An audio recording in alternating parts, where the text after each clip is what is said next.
Let's start with the basics.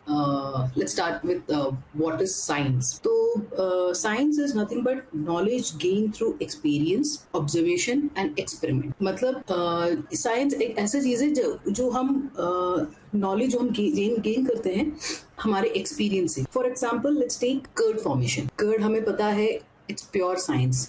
Fermentation होता है, you know the basic. तो हमने देखा है कि हाँ, हम दूध में अगर we are adding a bit of curd, दूध फट जाता है and we get the next day we get curd. तो गलती से किसी ने किया होगा, राइट? तो उससे हमें वो एक एक्सपीरियंस है कि हाँ, अगर हम दही में दही डालेंगे दूध में तो वो फट जाता है. तो ये हमारा ऑब्जर्वेशन है. तो यही चीज अब हम क्या करेंगे, we will try to add some other ingredient and check if the same process is happening on. तो उसको बोलते हैं एक्सपेरिमेंटेशन. तो ये 3 स्टेप्स होने के बाद we try to come up with some testable hypothesis और फिर हम कुछ ना कुछ प्रेडिक्ट करते हैं. दैट इज कि हाँ, हम ये डालेंगे तो हमें दूध से हमें दही मिलेगा. तो these are like तो ये these become predictions about something that is happening in the universe. तो totally ये है science. So science is nothing but knowledge gained through experience, observation and experimentation. It forms testable hypothesis and predictions about the universe. तो अब देखते हैं science का classification. Science is divided into natural science and social science. तो natural science क्या है?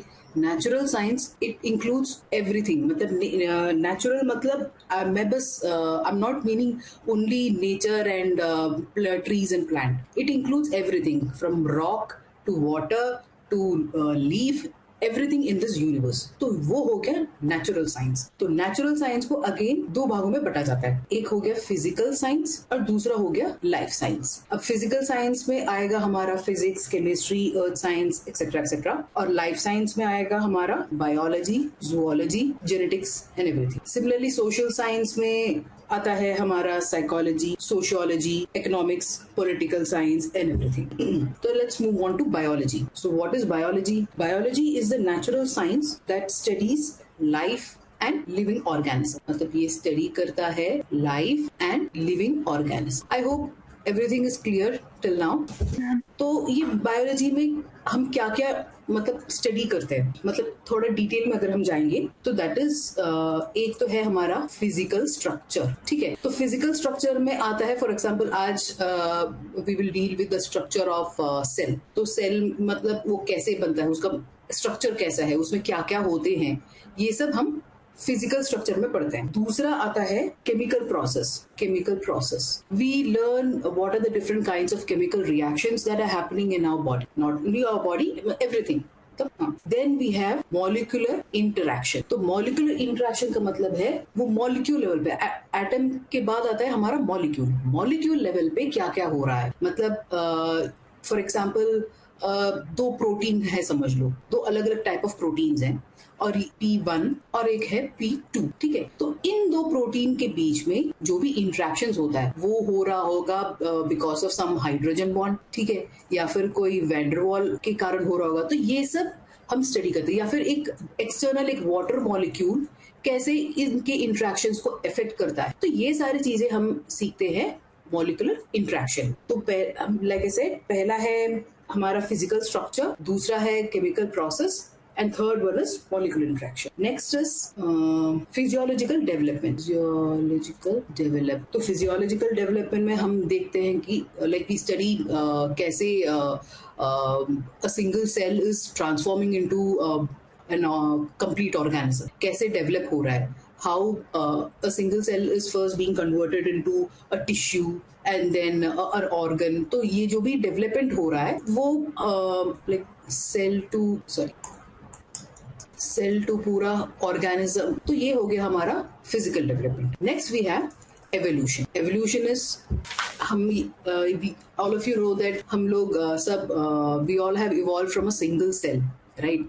एक single cell evolve होके finally we have ended up as a human being. तो एवोल्यूशन मतलब हमारे एंसेस्टर्स कौन है? सिंगल सेल से पूरे कंप्लीट ह्यूमन बनने से पहले बीच में जो भी हमारे एंसेस्टर्स थे उनके बारे में हम लर्न करते हैं. जो भी everything related to phylogeny. तो ये सब कुछ आता है evolution में. So to recap, biology जो है, it is the study of life. Then in biology we learn physical structure, molecular interaction, physiological development, chemical processes and evolution. Is it clear? किसी को कोई doubt है? Am I audible? Is everything clear so far? Okay. So next we will move on to some of the examples of branches of biology. Branches biology. So there are many branches. मैं बस 3-4 examples देना चाहती हूँ. First one is bacteriology.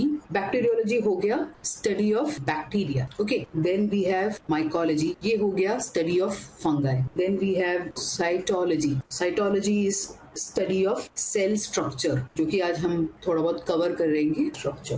तो ये हो गया a brief introduction to biology. Next we will go move on to the main topic, the cell, which is the basic unit of life. तो इसका मतलब क्या है, basic unit of life? Elements आप जानते हो, केमिस्ट्री में आपने सीखा होगा एलिमेंट्स.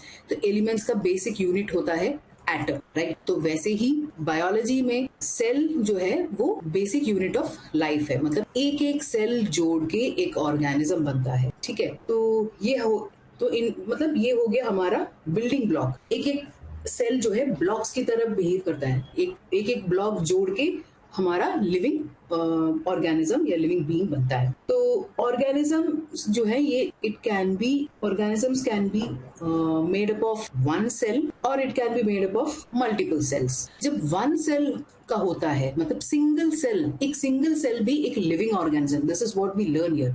एक सिंगल सेल एक इंडिविजुअल की तरह बिहेव करता है, तो वो एक ऑर्गेनिज्म की तरह बिहेव करता है. तो ऐसे सिंगल सेल ऑर्गेनिजम्स को हम कहते हैं यूनिसेल्युलर. और जब मल्टीपल सेल्स होते हैं तो वो बन जाता है हमारा मल्टीसेल्युलर ऑर्गेनिज्म. तो यहाँ पे कोई बायोलॉजी बैकग्राउंड वाले हैं? Am I audible? Anisha? Okay. Can anyone give me an example of single cell organism, unicellular organism? Anyone with biology background? Ma'am, amoeba. Yes, absolutely correct. तो अमीबा जो है एक unicellular organism. Similarly others are Chlamydomonas भी, yes, Paramecium. So these are the examples of unicellular organism. तो अब multicellular में हो गया हमारा like us, human. और ये humans जो हैं we are made up of trillions of cells. Just imagine the complications. हाँ, एक है यूनिसेलुलर जो बस एक सिंगल सेल का बना है और and here we are with trillions of cells. तो ये कैसे बनता है? एक एक सेल जोड़ के बनता है हमारा टिश्यू. ओके. तो here we have one cell. यहाँ पे मल्टीपल सेल्स जॉइन होके हमारा बनता है tissue. Okay. So multiple tissues will combine to form organ. For example, let's say stomach. Okay. So this is an organ. तो multiple organs मिलके together we get organ system. For example here ये stomach, pancreas ये सब मिलके बनता है हमारा digestive system, right? So like this we have different systems in our body. तो उसके बाद multiple organ systems कंबाइन होके we get the entire organism. Is it clear? तो पहले सेल्स जो है multiple cells come together to form tissue and multiple tissues come together to form organ and organs multiple organs together they form an organ system and multiple organ systems come together to form entire organism. Next important point of about cell is that cells can vary in shape and size. सबसे छोटा cell जो है वो है mycoplasma जिसका size है 0.3 micrometer. Okay.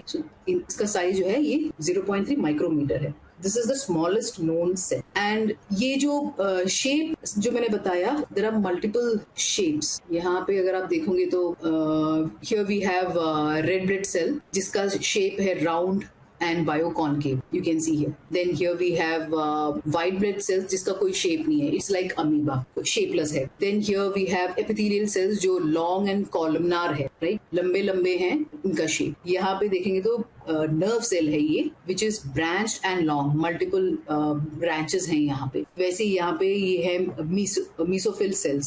जो round and Oval है. ओके, तो these are different structures of cell. And ये जो सेल्स हैं इसका शेप जो है it can very with the function they perform. ये जो है it vary with function they perform. Okay, so अगर आप notes लेना चाहते तो you can take notes.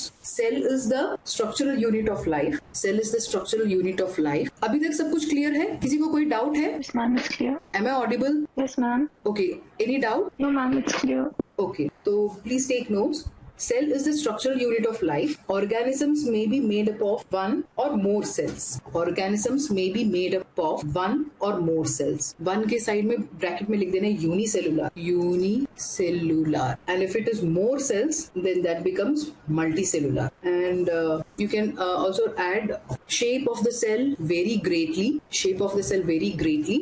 For example, disc-like, disc, D-I-S-C, disc-like, columnar, C-O-L-U-M-N-A-R, columnar. It can be cuboid, मतलब cube shape है, cuboid. फिर है thread-like, फिर है irregular का example हो गया amoeba या फिर white blood cells. तो here आपको examples मिल जाएंगे. डिस्क लाइक का आप example होगा red blood cell, WBC हो गया white blood cell, short for ये WBC, वो हो गया आपका irregular. Then columnar का हो गया epithelial cells, EPITHELIAL, epithelial cells. तो एपिथेलियल सेल्स जो है हमारे बॉडी में हर जगह होते हैं. फॉर एग्जांपल स्टोमक के लाइनिंग में एपिथेलियल सेल्स होते हैं, हमारे स्किन में एपिथेलियल सेल्स होते हैं. फिर है nerve cells, it is an example of branched and long. अब तक क्लियर है सब कुछ? Any doubt? अगर आपको कोई डाउट है तो please unmute and speak up, थोड़ा इंटरेक्ट कीजिए. Nayan Pradhan, is everything clear? If everything is clear then I will move on to theories of cell. Okay, ठीक है. Theories of cell. Okay, theories of cell मतलब ऐसा तो नहीं है कि अचानक एक दिन साइंटिस्ट ने डिसाइड कर लिया कि चलो हम सेल बुलाते हैं इसको. There must be someone who must have first identified the cells, there must be someone who must have named it. कैसे इन्होंने मतलब देखा होगा सेल्स, मतलब इन्होंने कैसे इनको पता चले कि चलो इसको सेल बुलाना चाहिए, इसका स्ट्रक्चर क्या है, कैसे दिखने में कैसा है. तो ये सब कुछ इवेंचुअली विद टाइम हुआ होगा, राइट? तो सबसे पहले the first person to identify cells was Robert Hooke, और ये हुआ था 1665 में. Okay, he is the first to identify cells. And how did he do that? What he did was he took a thin slice of cork. Cork आप जानते हो क्या है? इट्स लाइक मटेरियल जो मतलब डेड सेल से बना होता है. वो ये यूज करते हैं to, it is used as lid for bottles, है ना? वाइन के बॉटल में आपने देखा होगा कॉर्क, राइट? तो उसका इन्होंने एक थिन स्लाइस बनाया, बहुत ही पतला स्लाइस बनाया इन्होंने. ओके, तो इस पतले थिन स्लाइस को ही then checked it using microscope. तो माइक्रोस्कोप के अंदर इन्होंने कॉर्क का एक थिन स्लाइस बना के उन्होंने चेक किया ये कैसा होता है. So that's how he first identified cells, and he is the one who coined the term cell. Okay, so but initially he called it as hollow space. Okay, जब उन्होंने ये कॉर्क के स्लाइस को माइक्रोस्कोप के under रखे, जब उन्होंने check किया, what he like understood, what he like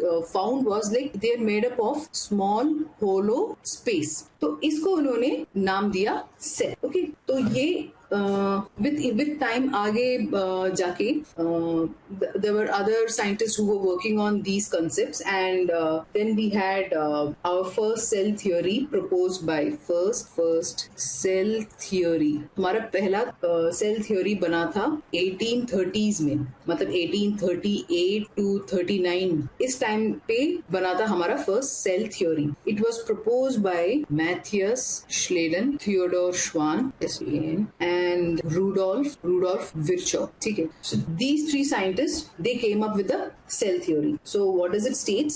It states that cell is the smallest unit of life. Okay, it states that cell is smallest unit of life, which is capable of assimilation, respiration, growth and reproduction. ठीक है. तो फिर दूसरा point है the cell can time independently reproduce its own kind, मतलब it can produce independently, मतलब एक cell अपने आप को दो सेल में कन्वर्ट कर सकता है. ओके, तो वो इंडिपेंडेंटली वो होता है. एंड ये जो बनता है इसका कॉपी बनता है. एक सेल जो है अपना दो कॉपी बनाता है. That's what it means. So all cells come from the pre existing cells. तो ये था इनका अगला main point. All cells come from pre-existing cells. Okay, ये है दो point. So you can note it down. Theories of cell में first one is Robert Hooke. You can take note. Robert Hooke, R-O-B-E-R-T, Robert H-O-O-K-E, Robert Hooke, in 1665 was the first person to identify cells. First person to identify cells using microscope. First to identify cells using microscope. Second point is he coined the term cells. He coined C-O-I-N-E-D. He coined the term cells. Next theory is ये first cell theory. It was proposed by Matthias Schleiden. M-A-T-H-I-A-S. Matthias Schleiden. S-C-H-L-E-I-D-A-N. Theodor Schwann. T-H-E-O-D-O-R. Theodor Schwann. S-C-H-W-A-N. and Rudolf Virchow, R-U-D-O-L-F, Rudolf Virchow, V-I-R-C-H-O-W. It was proposed in 1838 to 39. The first cell theory states the cell is the smallest unit. The cell is smallest unit. लिख लिया सब लोग ने? Yes, ma'am. Okay, the cell is the smallest unit of living matter capable of assimilation. A-S-S-I, assimilation, capable of assimilation. Assimilation मतलब ये क्या कहते हैं? Process where you absorb nutrients from the digested food और फिर उसको repair growth में use करना, इन सबको assimilation बोलते हैं. Assimilation, respiration, R-E-S-P-I-R-A-T-I-O-N, respiration, growth and reproduction. So ये हो गया हमारा first point. The second point is the cell can live independently and reproduce its own kind. The cell can live independently and reproduce its own kind. As I said before, a single cell can live like an complete organism, a multicellular organism. Multicellular organism जैसे behave करता है, मतलब whatever multicellular organism does, like identifying, finding food and eating the food, process करना, digest करना, then waste material remove करना, and अपने body के अंदर nutrients को store करना, जो whatever process मल्टीसेलुलर ऑर्गेनिज्म करता है वही चीज एक सिंगल सेल भी कर सकता है. ओके, तो cell can live independently and reproduce its own kind. All cells come from pre-existing cells. Another important theory is protoplasm theory. Okay, shall I move on to the next theory? सबने लिख लिया?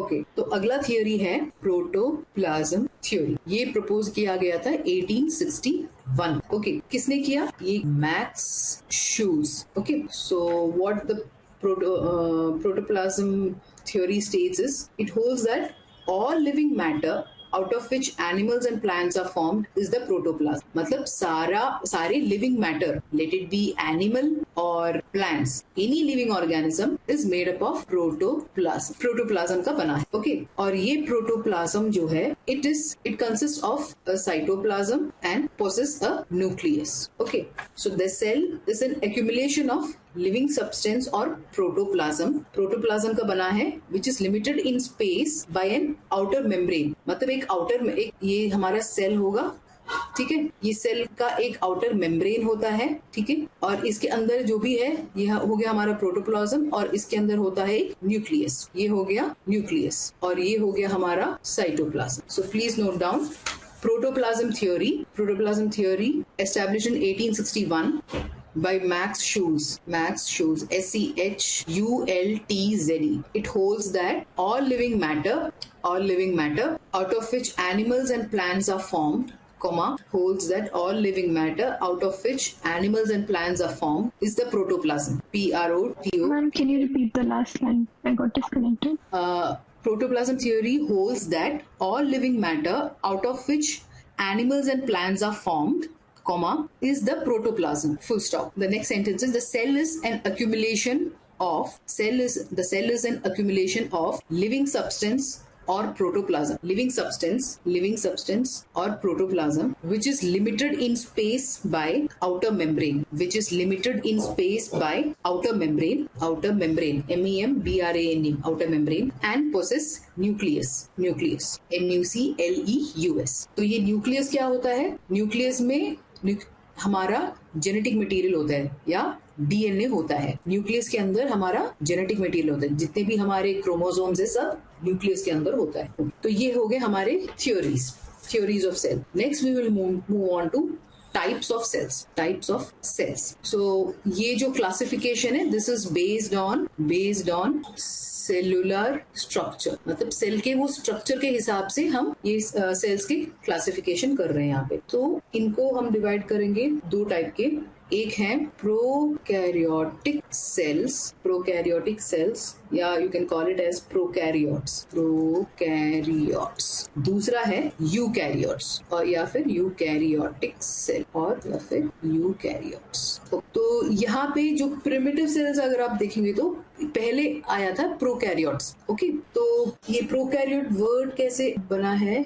It is pro मतलब ये हो गया हमारा, इसका meaning है प्रिमिटिव, ठीक है, प्रिमिटिव। और कैरियन का मतलब है न्यूक्लियस, ठीक है। प्रोकैरियोटिक सेल्स में प्रो का मतलब है प्रिमिटिव एंड कैरियन का मतलब है न्यूक्लियस। सिमिलरली यूकैरियोटिक सेल्स में यू का मतलब है ट्रू और well formed, WEL, well. Okay, तो यू मतलब ट्रू। तो ये यूकैरियोट्स जो है इसको एकदम ट्रू सेल्स आप कह सकते हो, मतलब प्रॉपरली वेल स्ट्रक्चर्ड। जितने भी मतलब आप मॉडर्न जितने भी सेल्स देखोगे, ये इनमें बहुत सारे चीजें हैं जो प्रोकैरियोटिक सेल्स में नहीं होते। These are the prokaryotic cells are the basic forms of cells, ठीक है। तो let's consider some of the important characteristics of these two types of sales.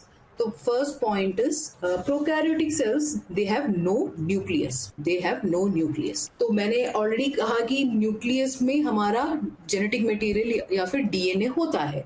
Okay, तो नाउ द क्वेश्चन अराइव्स, अगर nucleus नहीं है तो फिर प्रोकैरियोटिक सेल्स में डीएनए होता कहाँ? तो ये होता है instead of having a nucleus they have a region. Okay, they have a region within the cell.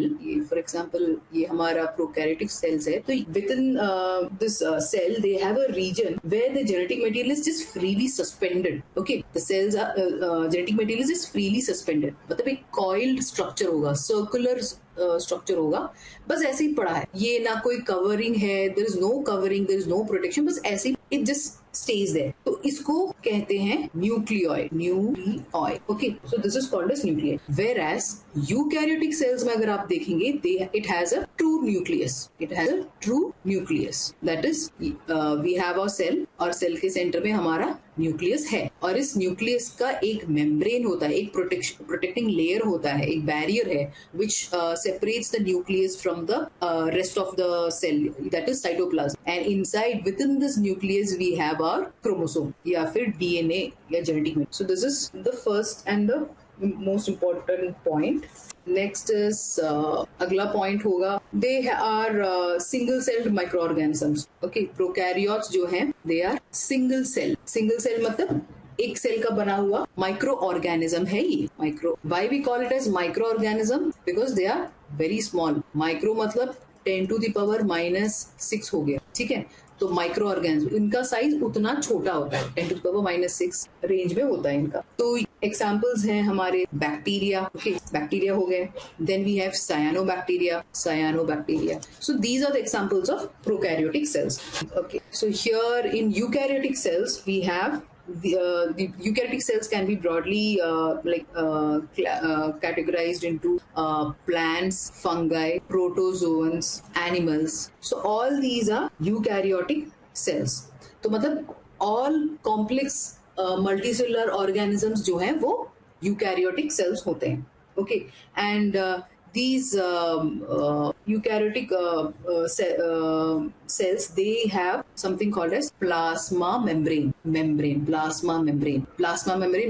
और cell membrane भी कहा जाता है, which plasma membrane which protects the cell from the external environment. It creates a barrier between the external environment and within the cell. So not only it protects the cell, it even helps or monitors transportation of nutrients, electrolytes मतलब ये sodium chlorine ऐसे सारे ions को है, इसको transportation within the cell and outside the cell दोनों को control करता है प्लाज्मा मेम्ब्रेन. ओके, फिर दूसरा function है cell to cell communication. So plasma membrane, it helps in the transportation of the nutrients, it protects the cell from the external environment, it also helps in cell to cell communication. Okay, is it clear अब तक जो भी मैंने बताया? Yes, ma'am. Prokaryotic ये types of cell, ये based on the cellular structure, cells can be divided into prokaryotic cells and eukaryotic cells. Prokaryotic cells do not possess nucleus, whereas eukaryotic cells, it possesses nucleus. So instead of nucleus, in prokaryotic cells you will find nucleoid, which is just genetic material suspended in a central region of the cell. Prokaryotic cells are single celled microorganisms, for example bacteria, cyanobacteria, whereas eukaryotic cells are much more complex organisms like plant, fungi, animals. Then eukaryotic cells, they possess plasma membrane. Plasma membrane is a selectively like permeable matlab it allows certain molecules to enter in and out of the cell, तो उसको selective permeable कहते हैं. ठीक है, तो plasma membrane जो है वो selectively permeable है to electrolytes and it or some or nutrients. Plasma membrane, it protects the cell from the external harsh environment. Plasma membrane also helps in cell to cell communication. Okay, so these are the functions of plasma membrane. अब अगला point हम देखेंगे prokaryotic cells का, वो है cell size अगर आप देखेंगे, they range from 0.1 to 0.5 micrometer. मतलब माइक्रोमीटर मतलब 10⁻⁻⁶ रेंज में आपको मिलेंगे. So 0.1 to 0.5 micrometer in diameter होते हैं हमारे prokaryotic cells. Okay, whereas the cell size of eukaryotic cells, they range from 10 to 100 micrometer. You can see the difference here. Yeah, so this is a typical eukaryotic cell. Okay, and here we have bacteria. Here we have bacteria which is 1 to 2 micron. Here we have PPLO which is 0.1 micron. Or virus का size you can see it ranges from 0.02 to 0.2 micrometer. So you can so now you know the cell size का जो distribution है within prokaryotes and eukaryotes. अगला point है DNA arrangement का. As I said before, DNA arrangement in prokaryotes जो है वो it will be single closed loop, whereas here in eukaryotes we have multiple chromosomes, and here in prokaryotes there are no histones. Histones are something that binds to DNA. Okay, that binds to DNA. Proper packaging के लिए eukaryotic cells में ये histones होते हैं. ये क्यों होते हैं, इनका फंक्शन क्या है? हिस्टोन जो है ऐसे प्रोटीन्स है that bind to DNA which helps in the proper packaging of DNA within the cell. ये डीएनए जो होता है बहुत लंबा होता है, बहुत लेंथी होते हैं, and it is very difficult to pack such a lengthy material within the nucleus. तो वो करने के लिए हिस्टोन्स को बनाया है. ओके, सो ये हिस्टोन्स क्या करते हैं, ऐसे राउंड होता है या ऐसे राउंड शेप के होते हैं हिस्टोन्स. तो डीएनए जो है इसके बीच में से कॉइल होता है. ओके, अगला हिस्टोन आएगा तो यहाँ पे ऐसे कॉइल बन जाता है. It wraps around the histone. Okay, and then to the next histone. तो ऐसे पैकेजिंग होता है इनसाइड द न्यूक्लियस. तो ये हिस्टोन्स जो है they are available in eukaryotes, whereas in prokaryotes there are no histones, and the DNA material is a single closed loop, whereas in eukaryotes there are multiple chromosomes. Okay, so these are some of the क्या कहते हैं important characteristics of prokaryotic and eukaryotic cells. So you can note down types of cells. Any doubt? किसी को कोई doubt है? Is everything clear? Okay. So you can take notes. Types of cells. They are divided into prokaryotic cells. Prokaryotic cells. P-R-O-K-A-R-Y-O-T-I-C. Prokaryotic cells. And eukaryotic cells. E-U-K-A-R-Y-O-T-I-C cells. Eukaryotic cells. So here pro means primitive. P-R-I-M-I-T-I-V-E.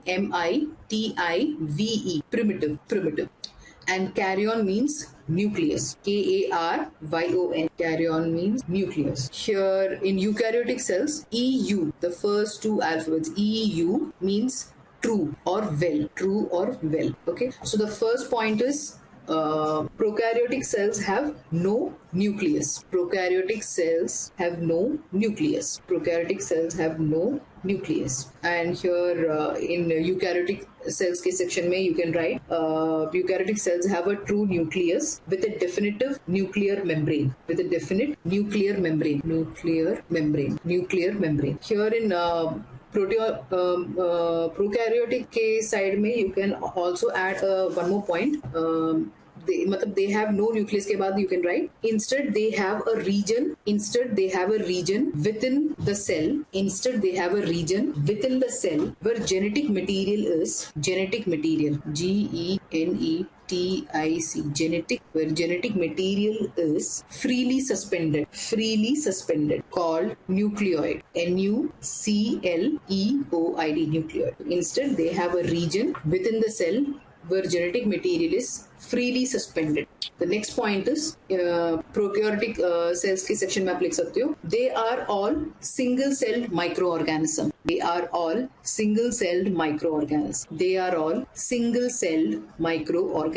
Example: bacteria, cyanobacteria.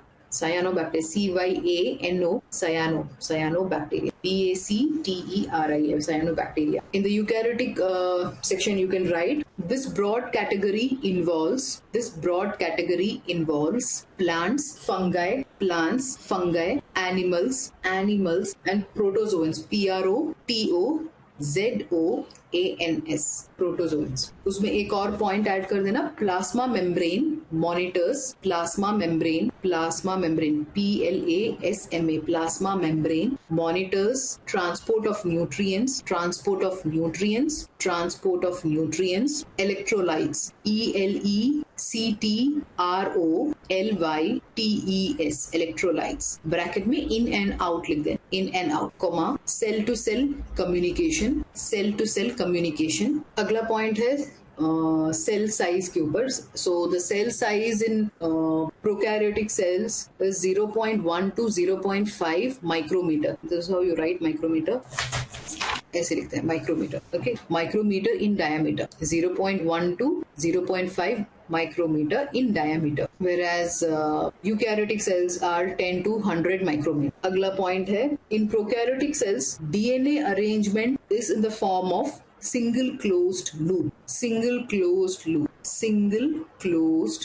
Bracket में लिखिए no histones. HISTONES histones. No histones in prokaryotic cells. Under eukaryotic cells you can write multiple chromosomes. Bracket में histones present. तो so far सबको सब कुछ clear है? कोई doubt है? Any doubt? Okay. In that case we will move on to functions of cell.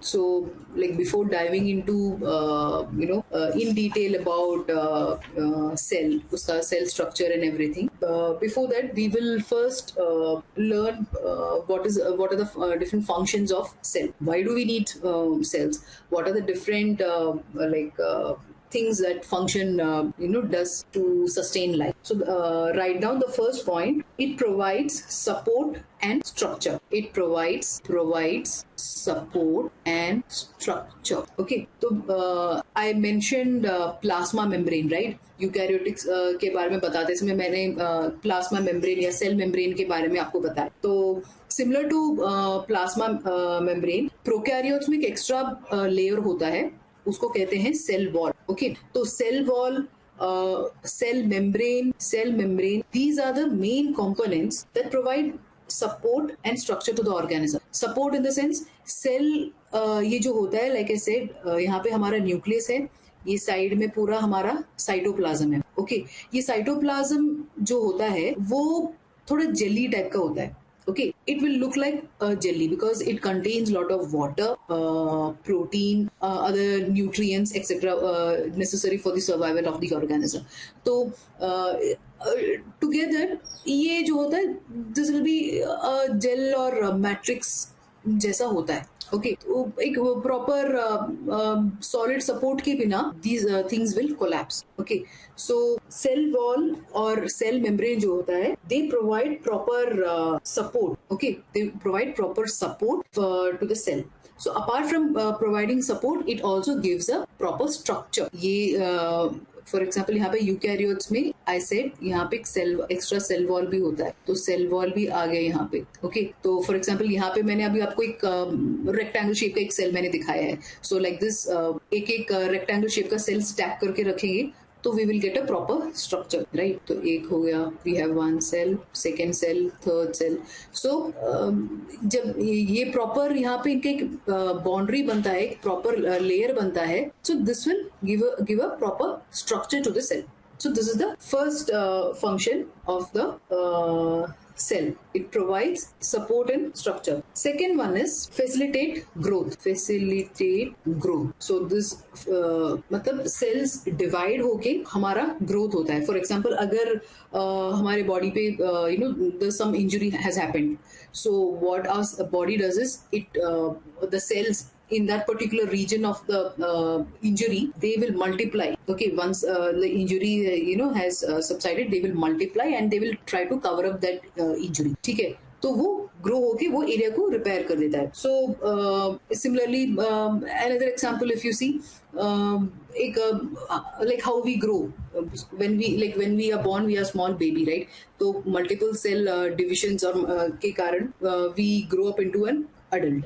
Okay, so it facilitates growth. So this mostly happens due to mitosis, cell division. Cell division को हम mitosis कहते हैं. So in mitosis, the parent cell जो होता है, एक parent cell जो होता है, parent cell, they divide into daughter cells. Okay, so this is how growth happens. A parent cell will divide into daughter cells, and ऐसे thousands of mitosis या फिर cell divisions होते हैं. Okay, cell divisions, multiple ऐसे हजारों cell divisions होके finally एक पूरा organism बनता है. Okay, so this is the second function of the cell. Third function is allows transport of substances. Okay, so whatever like food we consume, it is broken down and all the nutrients, whatever nutrients we provide to our body, उसका transportation होता है. Okay, they are transported to the right location जहाँ पे सारे chemical processes होते हैं. All the chemical processes happen to produce energy to run the organism. Okay, so it imports जितने भी like whatever food we consume, it imports nutrients to carry out chemical processes that are going inside the cell. So this is the third function of cell. Next is energy production. So whatever we consume, nutrients तो transport हो चुके हैं. अब nutrients transport होने के बाद उसको energy में कन्वर्ट कैसे किया जाता है, ठीक है. सो वो भी सेल ही करता है. एनर्जी ट्रांसपोर्टेशन नहीं, एनर्जी प्रोडक्शन. तो cells require energy to carry out various processes, right. तो this energy it is produced by either photosynthesis in plants, okay, and respiration in animals. So these are the processes that are involved in the energy production in the cell. तो इसके through जितना भी cell के लिए जो जितना भी energy requirement होता है, everything is carried out using these processes. So energy production में भी हेल्प करता है. The final function is reproduction. तो अल्टीमेटली हमारा एवरी ऑर्गेनिज्म का अल्टीमेट गोल होता है to produce a next generation. Okay, every organism का गोल होता है to produce a next generation. So here again the cells aid in reproduction. To continue the lineage, every cell will reproduce. Okay, every cell will reproduce. तो ये जो सारे functions जो मैंने आपको पहले बताए, all these steps will ultimately lead to reproduction. Okay, जितना मतलब after all the expenses of the energy, whatever like for all other processes, final जो energy बचता है, okay, थोड़ा थोड़ा करके फाइनल जो एनर्जी बोलते हैं, we develop our body, everything finally will lead to reproduction. तो ये रिप्रोडक्शन जो है, it can be either mitosis, like I mention before, जो प्रॉपर सेल डिविजन होता है, विच इज एसेक्सुअल. ओके, मतलब एसेक्सुअल मतलब एक पेरेंट सेल जो है it will divide and form two daughter cells, मतलब अपना कॉपी ही बनाता है. So that is mitosis. And दूसरा type of cell division है, that is meiosis. Meiosis में क्या होता है, the daughter cells जो produce होते हैं यहाँ पे, they will be genetically different. Okay, यहाँ पे I mentioned that the daughter cells will be copy of the parent, whereas here the daughter cells will be genetically different. This is the main difference. Okay, and ये जो mitosis मैंने बताया है, this happens in like जहाँ पे like growth की जरूरत है वहां पे होता है माइटोसिस.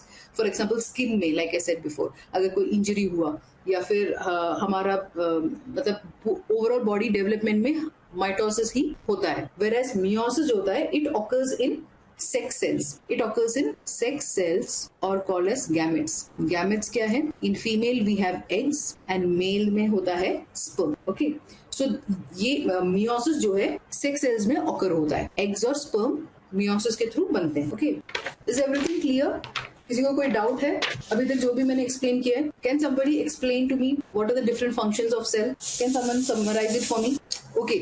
चलो, टाइम हो चुका है. I did not realise it. तो let me summarise what we have learn today. First I gave a small introduction upon biology. Biology क्या होता है, बायोलॉजी कौन से ब्रांच के अंदर आता है, वो है नेचुरल साइंस. नेचुरल साइंस के अंदर लाइफ साइंस के अंदर आता है बायोलॉजी. ओके, तो बायोलॉजी के भी मल्टीपल ब्रांचेस होते हैं. ओके, मल्टीपल ब्रांचेस होते हैं. I explain some of the branches are bacteriology, mycology, cytology. Bacteriology जो है वो बैक्टीरिया का स्टडी होता है, माइकोलॉजी का फंगाई का स्टडी होता है. Next we move on to the cell. Cell जो है it is basic unit of life. जैसे कि एलिमेंट्स का होता है बेसिक बिल्डिंग ब्लॉक जो एटम होता है, सिमिलरली लिविंग ऑर्गेनिज्म का सेल होता है basic unit. It can be either unicellular or multicellular. Unicellular मतलब सिंगल सेल होता है, मल्टीसेलुलर मतलब मल्टीपल cells combine होके बनता है. फिर then we discussed about different shapes and sizes of cells. Cells जो है individual cells combine together to form tissue से organ बनता है, organ से organ system, and then multiple organ systems will form an organism. Then we check the theories of cell में we spoke about Robert Hooke, who was the first one to identify cells, and he was the one to coin the term cell. Then we discussed first cell theory, which was proposed by Matthias, Theodor and Rudolph, where they mentioned that cell is the smallest unit of life, and they reproduce independently. They live independently and they reproduce, and all cells come from the pre-existing cells. Then we discussed protoplasm theory, which was proposed by Max Schulz, and Max Schulz के theory के हिसाब से protoplasm forms the living organism, let it be either animal or plant. Everything is made up of protoplasm. Okay, and the protoplasm consists of nucleus and cytoplasm. Next then we discussed types of cells. There are two types of cells, prokaryotic cells and eukaryotic cells, and this is based on the cellular structure. Main difference of between prokaryotic and eukaryotic is that prokaryote में कोई nucleus नहीं होता है, instead they have a nucleoid, and eukaryotic cells में एक true nucleus होता है. And prokaryotic cells are mostly single celled microorganism, whereas eukaryotic cells जो है वो plant हो सकता है, fungi हो सकता है, animal हो सकता है. Then we discuss the cell size, जो range होता है. Prokaryotic में 0.1 to 0.5 होता है, whereas eukaryotic में 10 to 100 micrometer का होता है diameter. Then we also discuss that prokaryotic का DNA जो होता है वो single closed loop होता है, एक single closed loop होता है, whereas eukaryotic genetic material is in the form of multiple chromosomes which are attached to histones. Then finally we discussed 5 different functions of cell. First one is it provides support structure to the cell. Then second one is it facilitates growth. Third one is they allow transportation of the substances. Fourth one is energy production, and fifth one is reproduction. अब तक किसी को कोई doubt है? Any doubt? बाकी के topics we will discuss tomorrow. अगर आपको कोई डाउट है, you can ask me in tomorrow's class. We will discuss everything in detail. I hope सबको सब कुछ समझ में आया है. Yes or no? Yes, ma'am. Okay, ठीक. Okay, then we will meet tomorrow. Thank you. Thank you, ma'am. Okay, bye. Have a nice day.